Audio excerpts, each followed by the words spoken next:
back at you on the Big Bill Anderson Death Tour circuit in Phoenix, Arizona. And I am at a small cemetery on the southwest side of Phoenix. It's a small Jewish cemetery. And I am here to tell you a small, quick story about a man named Gus Greenbaum. Him and his wife Bess lived here in Phoenix in the 1950s. But the background for Mr. Greenbaum is really interesting. He was a part of the mafia in New York in about 1915 with Meyer Lansky, one of the infamous gangsters of the era, before moving to Chicago, where Greenbaum became affiliated and worked for Al Capone, Scarface himself. Eventually, Greenbaum was put in charge of a couple of casinos, El Cortez and the Riviera out in Las Vegas. And after Bugsy Siegel was assassinated, Greenbaum took over the finishing touches on the Flamingo, and where Bugsy Siegel lost money on the construction of the casino, Greenbaum finished it in record time, and actually the casino opened with a profit.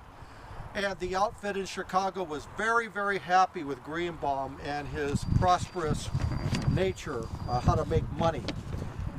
But all good things come to an end. And I want to show you something right down here. You see this? December 2nd, 1958 for Mr. Greenbaum. You see this? December 2nd, 1958 for Mrs. Greenbaum. Well, what happened was a tragedy for them. On December 3rd, Mr. Greenbaum's housekeeper came in to clean their house. And let me show you a picture of Mr. Greenbaum in better times. This is what Gus Greenbaum looked like. Your typical businessman slash gangster. But the housekeeper came across Mrs. Greenbaum laying on the sofa. And I hope you don't think this is too graphic, because I'm going to explain what happened to her. And if you think that's graphic, that same picture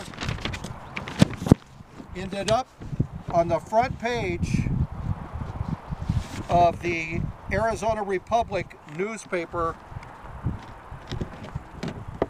showing the demise of Gus Greenbaum.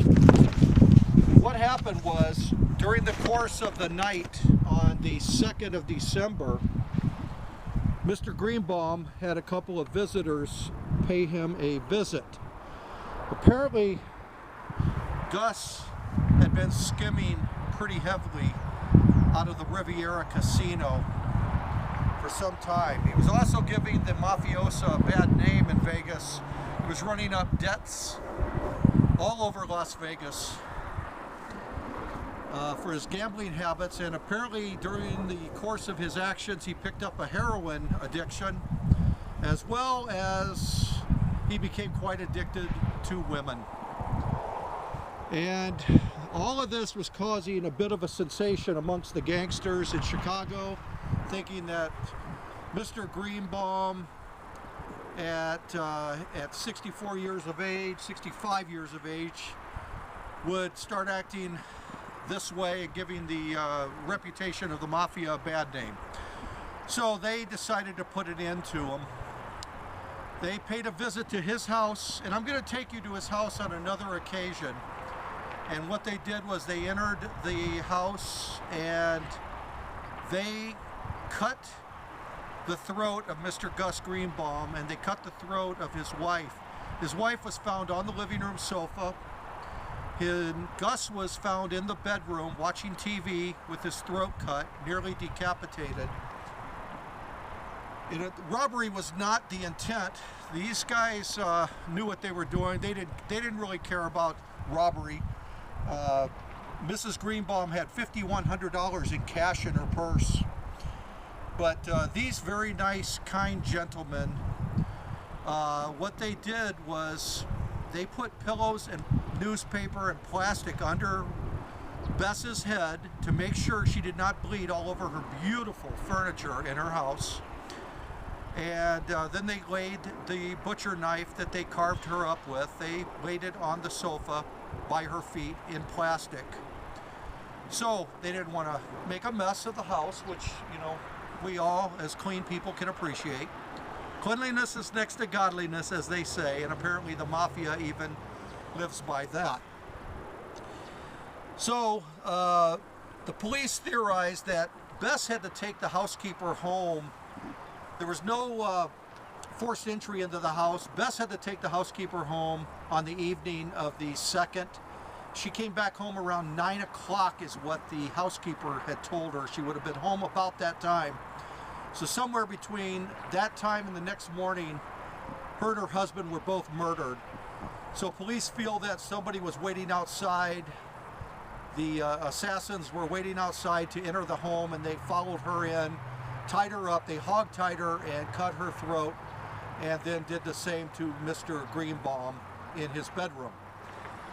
So, and I just wanted to stop by, pay my respects to Mr. Greenbaum. I have a fascination with gangsters, I always have. Not that I'm going to be one, and not that I love the things that they did. They were brutal people. Later this year, I've got a big death tour coming up in New York City where I'm going to visit some really awesome graves and go by John Gotti's house and several other locations. But for now, I wanted to come by and pay my respects to Mr. Greenbaum, who met his end in 1958 on December 2nd, him and his wife both. And another little tidbit of interesting nostalgia here. Greenbaum, his name was merged with Mo Sedway, who was his boss in Las Vegas. And that inspired the name of the character Mo Green in the crime drama film The Godfather, one of the most classic movies ever made about the Corleone family.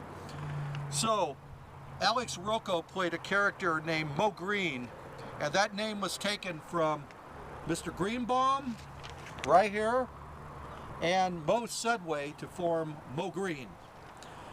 So, this is Big Bill Anderson, and I just wanted to stop by. It's my second death tour in one day, feeling inspired. I'm going to California tomorrow. I got a lot of things going on, and Big Bill Anderson's Death Tours rolls on. Please like, subscribe if you're watching this for the first time. A lot of great things coming. Things are going to get bigger and better. Better technology is on its way. And for now, we say goodbye to Mr. Greenbaum, and adios amigos.